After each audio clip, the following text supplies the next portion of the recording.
Ed ora la presentazione alla Libreria Moderna del nuovo libro della nota giornalista Daria Bignardi a San Donà di Piave. Vediamo. Il 21 dicembre alla Libreria Moderna di San Donà di Piave, all'interno del ciclo Incontri con gli autori, si è tenuta la presentazione del libro di Daria Bignardi, L'acustica perfetta.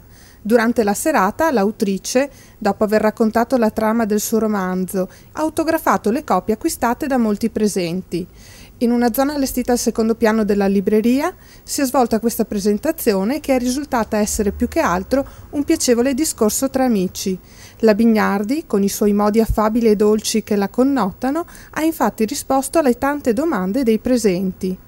Nel suo libro si immedesima in un uomo, Arno, abbandonato dopo 16 anni di matrimonio dalla moglie Sara pochi giorni prima del Natale.